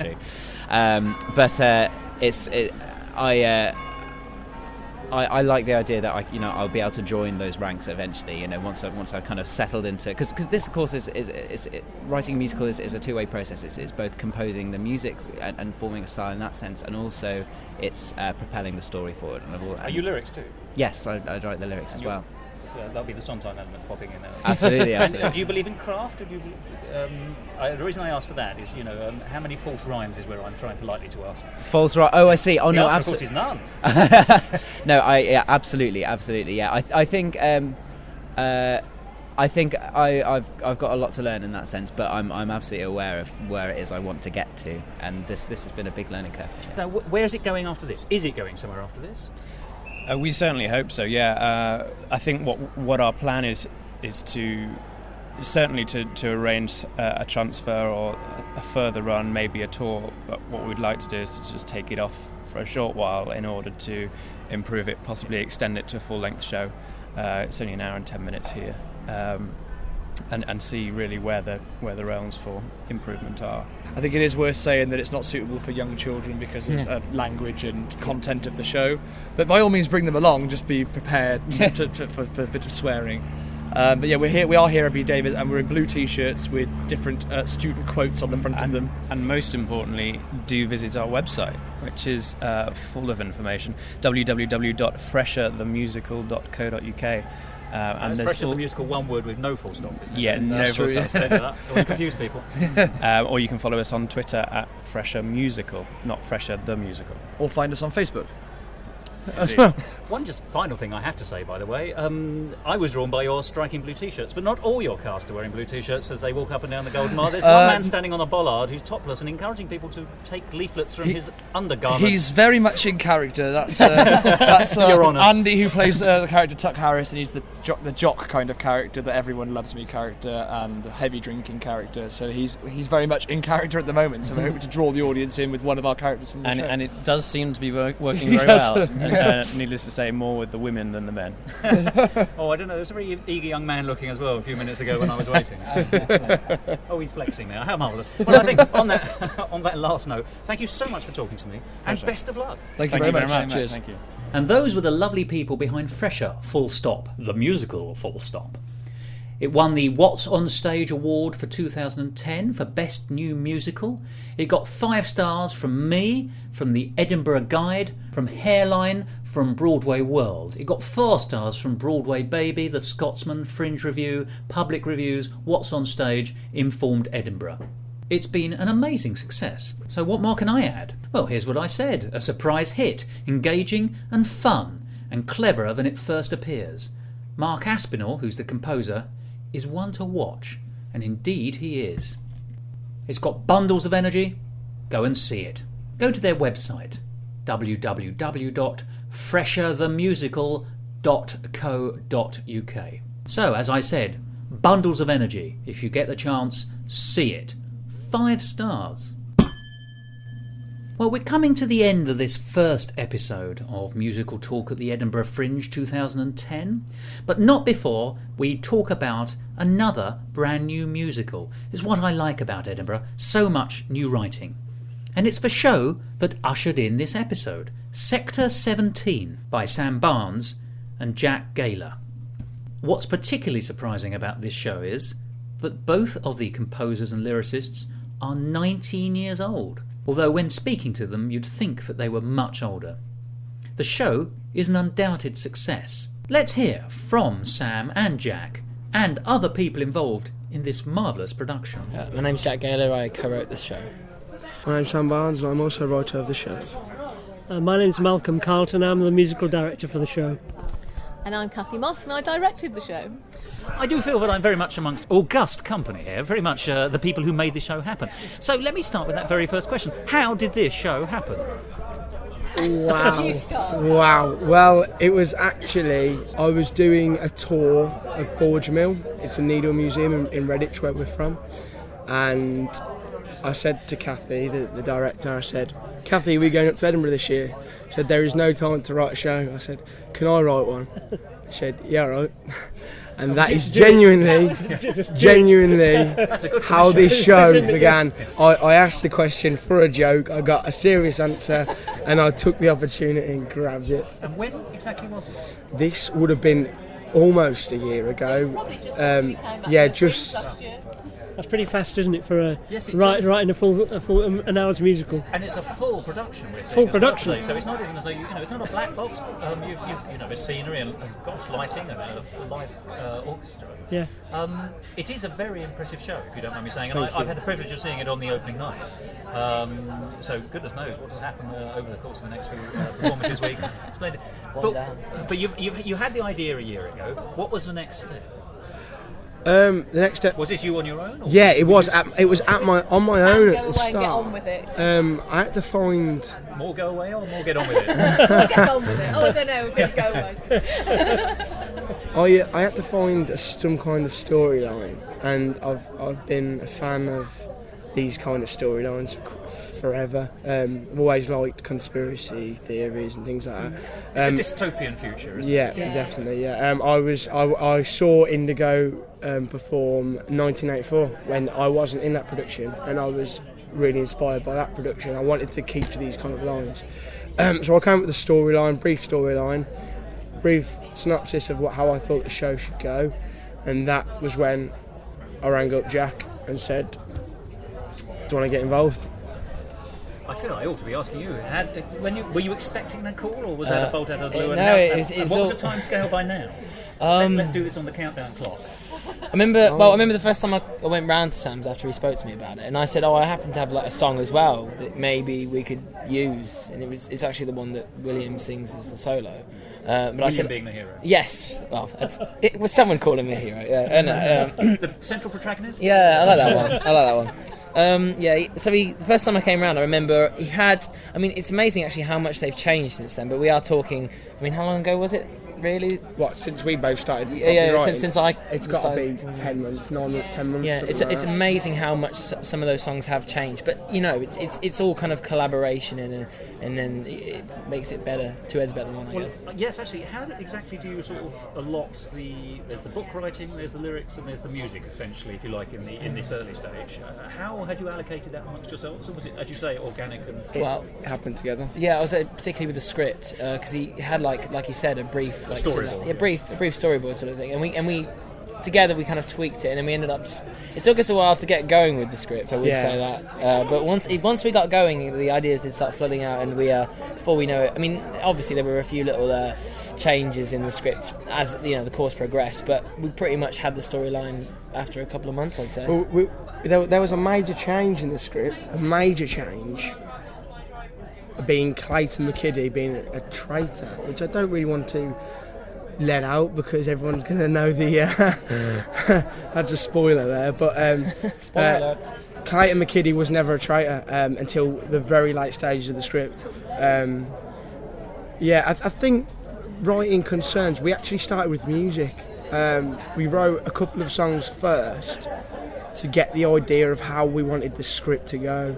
I think because I started writing the music. Actually, technically, First and the foremost, musical. you're a musician, aren't you? So you started. You wanted to write songs and you wanted to get some stuff together. So I think initially he got on with the music and then started pulling the story in around the songs that you were writing. And then kept changing them. That is traditional, though. They were changing, right? Believe me, the ending changed quite significantly. That's how it should be. It should develop, shouldn't it? It should. Yeah. And who knows, by the end of the That's run, it may be different again. Well, You constantly I mean, it's have only ideas. 3 weeks ago since the final reprise was completely rewritten. Genuinely. Yeah. Genuinely. Changed it. Yeah. We've written one, changed it. And we were well into rehearsal, and Sam said, "No, I've got another idea." I don't like the way that one's going. I didn't like it. Listen to this, see what you think hated about the it. It bears no resemblance to the original. He's a very, very temperamental artist. Yeah. Oh no, I can't do But the that. ability to be able to see not flaws, but where things can be made stronger is actually a very good point. Yeah, because yeah. if you're not afraid to throw things out, Yeah. then you're quite often stuck with stuff that may be a bit Absolutely. stale, or the story's moved on and you've got a song which doesn't match that version. Absolutely. So, I really admire that. I think the ability to move with your own drafts. And it's been, it has been, they were talking about it being a kind of organic process, and I think, what's been brilliant about it is that they've had that maturity to be able to look at things and change things. And it's the way we tend to work as a group anyway, that we sort of develop stuff that is thrown at us and look at where it's going and look at other possibilities. But I think with this, they've taken a lot of different ideas and then brought them in, and what the cast has brought into it as well, and sort of thought, well, that works, let's send it down that route. And I think it's worked. I think I'm going to give you my view. I think it's a remarkable score. I really do. I think the songs and the lyrics are different all the way through, and yet clearly actually a good integrated score in that sense. I'll pay you both the compliment for saying it sounds like it comes from one voice, which I mean very positive. Did you have that sense in your collaborative effort? Or would you? were there moments when you went off in different directions, or is this the kind of stuff you're waiting for your autobiographies to say? No. I think we can openly say it. I mean, I'm never working with you again. No. I think it was a massive change, really. At the start of the whole script writing process, or the whole show writing progress, I have always been into rock music. That was where I was lying. Then I really got into orchestral music. Well, then Jack's always been you've been into everything, really, haven't you? I mean, Well, yeah, I've had a lot of musical theatre backgrounds. So, go on. A performer and yeah. Well, that's the thing. I wanted the chance to write, and Sam ringing me up and asking, it was like the perfect opportunity. I think for both of us, really. So it's a fusion of slightly different positions coming to one. Yeah. So just in terms of the timescale, then, when did you? Obviously, it's still changing right until 3 weeks ago. But when were you in a position that you felt we have a package here which is workable, and we could bring in a musical director and a director? It is a question open for everybody. We work because we work. Same question for number 4, please. We work together as a group anyway all the time. I mean, I think it's evident from the cast that they're obviously very used to working with each other. And so, I mean, we were there in the background, sort of offering help, support, advice, whatever they needed, and the script got thrown at us so we could go through it. We sat down and had meetings together to actually iron things out that may not have been looked at or that. Well, so writing in a production context is quite helpful as well. Yeah, I think from the very start, really, we were looking at songs and we were in contact and putting into rehearsal from very early days to see how it works and how it might develop. So I suppose until there wasn't. From the beginning, I suppose we were never sure whether it would be completed. It was an unknown quantity, but it went into rehearsal at a very early stage with, I think, when the first 2 songs were written, we had a go at them and to see how it was going to work. Can you remember when that was approximately? I'm always interested in the time scale. I would say probably January. No. It was meant to be February. February because it was snow. January. January. We couldn't rehearse in January. Because of the snow. Yeah, so not long.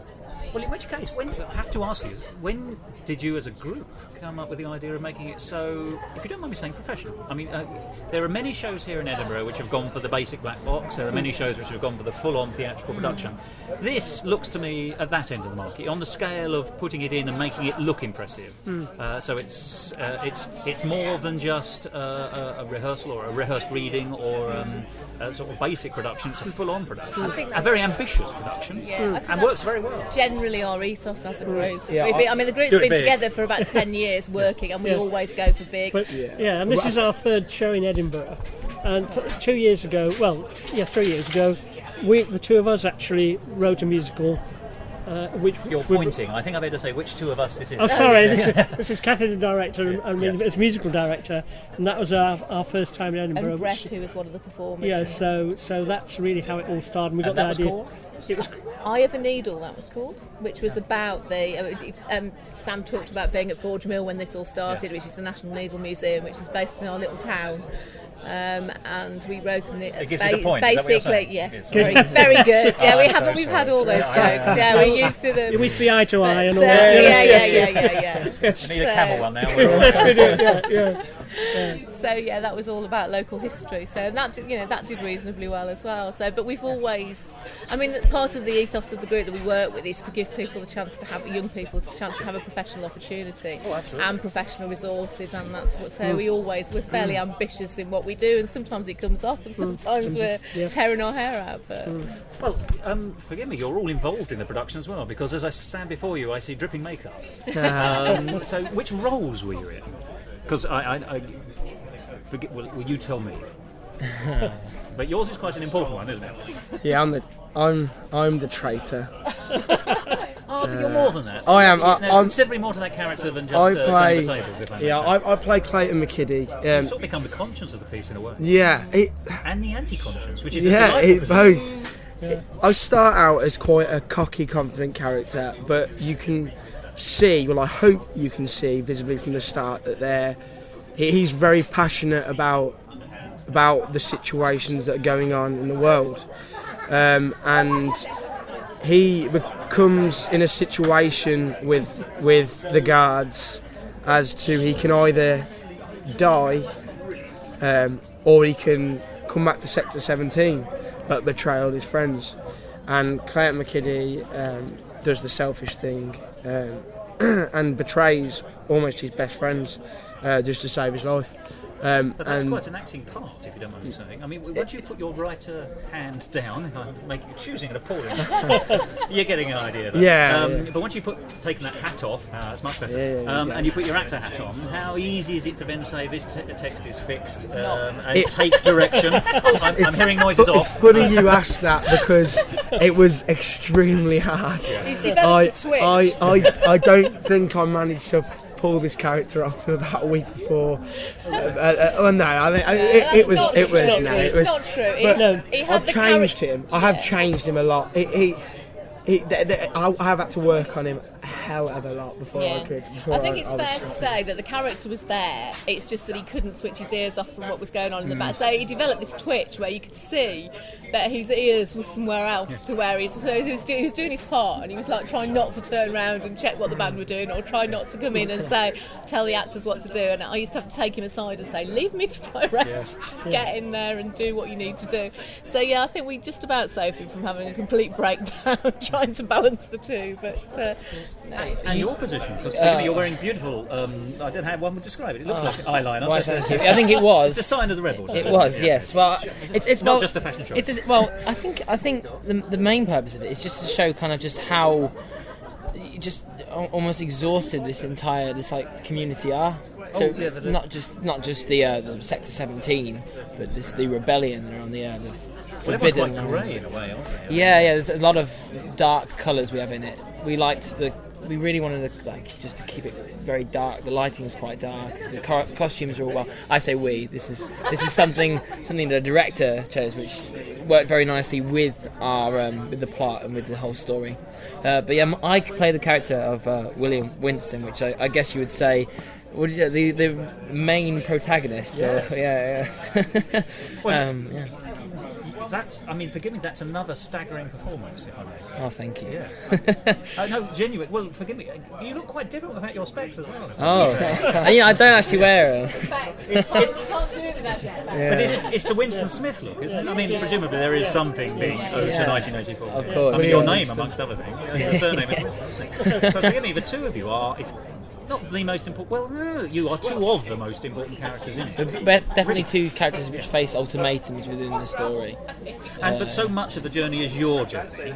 I mean, but there are other people travelling as well. That's the thing about it. That, forgive me, you're carrying this heavy weight. So do you also have that difficulty of taking direction, or are you able to put your pen down and start again? No, all right. Give and take. I like these answers. They're jolly good. No, I think they can agree really that.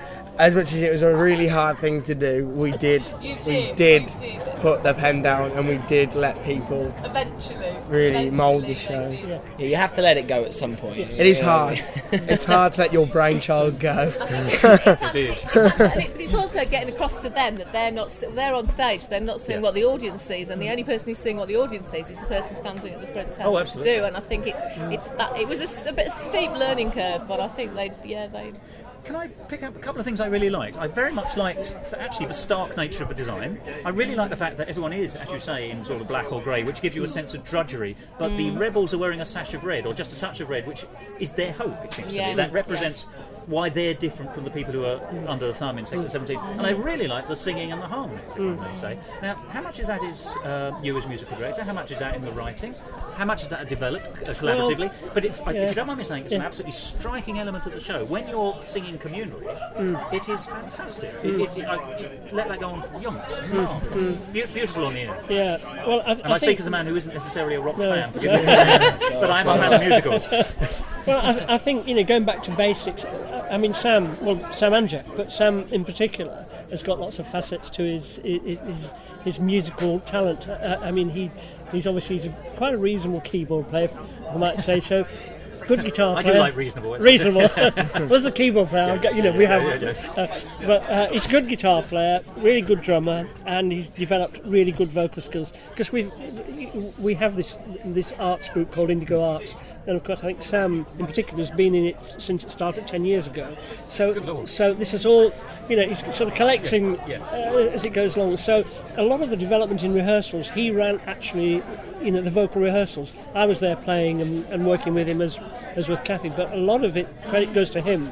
That's his input, developing harmonies as they go along, rather than having one score, and so I think you can tailor them to your performers. Absolutely. That sense of and you can change them, adapt them, and so on. So really, I think he has to have a lot of the credit for that, and for writing the score itself, the actual noted score for the band. Yeah, I think it's also fair to say that we didn't want to write Sam, whoever, didn't want to write the harmonies too soon before we knew the cast that we had, because we wanted it really to suit the cast that we had. Yeah. So we didn't want to. A lot of things weren't actually written in, it wasn't actually in stone. We would because we recorded demos first to get songs, and then we'd take them to rehearsals, and me and Jack would actually test how the cast sing different harmonies. We wouldn't actually, in some places we would record harmonies, say that's how it's going to go. In other places we'd think, let's see how the cast work and let's see what suits them best. Well, I think that's really paid off in spades, if I may say. It's a quality sound, and the diction is beautiful as well. I mean, forgive me, I'm an old man, and I'm going to say you have Gilbert and Sullivan diction. I could hear every word in the choral piece. Yeah. Absolutely, because we've been working on that. We've been working on that so hard. Once again, paid off absolutely. Yeah. And there were a couple of troubles with the mic, but I think that's just first night TV. But to be honest, barely anything. It was. Were you happy with it? That's a very good question. Were you happy with this, the premiere tonight? I think for a premiere open night at Edinburgh, not having a proper rehearsal with everything in. Text yesterday, wasn't it? Yeah, well, yeah. It was Saturday, but we still didn't get to do lights and things like that, getting in things like that, not to do a full proper run through. This is the first time we've ever done this show with lights, things like that. I think I think that was alright. It's That weren't too bad. difficult to tell from the back round the back exactly how things are going, but the feel round the back was good. So hopefully. Well, I thought the show was marvellous. I thought it was absolutely terrific. I would mark it as a 4-star show. I don't know if that's any use to you. I would be delighted that if people came and saw it in spades and in numbers and in droves, but I can't think of any more adjectives or nouns for that. But what I do need to say is, are you going to then ask the question, do you need a show for next year? Is there more in this writing partnership and further collaboration? I would love to extend this musical to a 2-hour version and bring it up next year, but we are a charity. We've got quite a lot on this year because it's our 10th birthday and we've got all this kind of going on. So we might have to miss a year and then come back up. But I have no doubt that we'll be up very soon because they won't let us not to do it. We keep saying this. Don't believe it. Do you concur? Well, you catch the writing bug and you don't really stop. No, you don't. But I'm sure they'll be writing. They'll have 2 years to write something this time. I want to extend this musical. But we're supposed to write something else. Yeah, we're supposed to be doing another one. We haven't, alternating years. Yeah, absolutely. Yes. Seriously, how can people find out? Where is it on? And how can people find out more when it finishes here in Edinburgh? It's at Greenside, which is by Edinburgh Playhouse, and then after the Fringe, we're back down in Redditch in the Midlands for 2 nights at Kingsley College on the 11th and 12th of September. Oh, jolly good. And then you can also, we've got a CD on sale, £5. You can check us out on www.sector17themusical.co.uk. The 17 is numbers. Oh, you answered my question. I'll tell you what. like the way you're thinking. The 17 is numbers. That's Sector 17 in numbers. Themusical.co.uk. You can find out all the information about everything we are doing on there and get CDs. If you want T-shirts, we'll print you a T-shirt. If you want the score, you can have the score. The cast will come round for a £5. Yeah, it's fantastic. We'll do a show in your living room if you want. And the group? The group is Indigo Arts. It's based in Redditch. At the moment, we're working with about 150 young people. And the website? So the website is www.indigoarts.org.uk. Thank you very much indeed. Thank you. Sector 17 then. What did I think? Well, as I say, written by 2 19-year-olds with a tuneful score, a smart look, perhaps a slightly derivative plot. I think it loses its way 2/3 of the way in. It's actually quite difficult to work out who won in the battle between the rebels and the establishment. But there are buckets of potential though, and I think these 2 men should carry on writing because I think they have a great future ahead of them.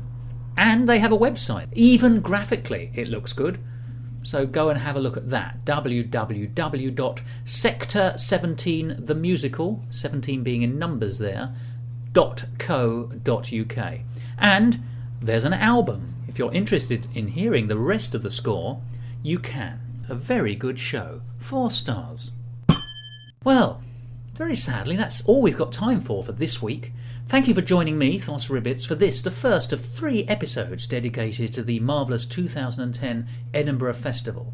I think in some ways it proved to be the most successful of the festivals I've been to, certainly in terms of good new writing. Join me again next week, and indeed the week afterwards, for more of the same, more interviews, more songs, more insight into why Edinburgh is the best arts festival in the world, and why it's so good for us as musical talk listeners. There's so much classic and new writing, so well performed. Remember, all the websites and all the companies we've mentioned today are available on the Musical Talk website. That's www.musicaltalk.co.uk. And we'll close today with another song from Sector 17, that marvellous 4-star show. Goodbye.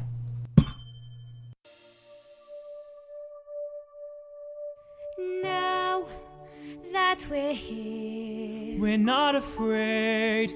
We know that there's nothing to fear anymore. When you feel like the world you had is gone, and the fear that's haunting you can't be undone, well, your real life has only just begun. 'Cause we could give you the strength to carry on. If it feels like the world you had is gone,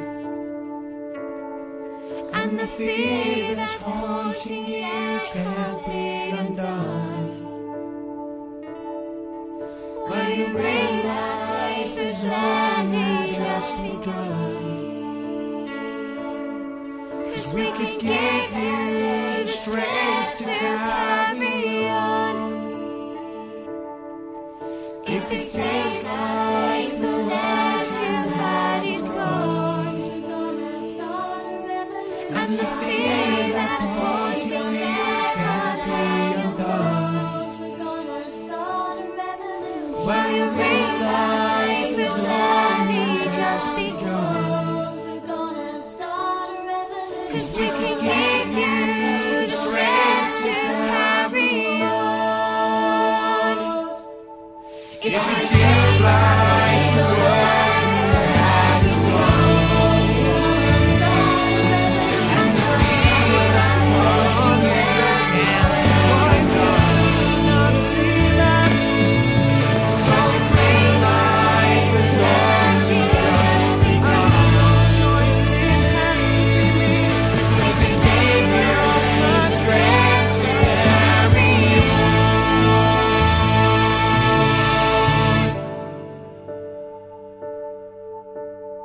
Copyright Musical Talk 2010, except for the songs, where the copyright persists with the creators.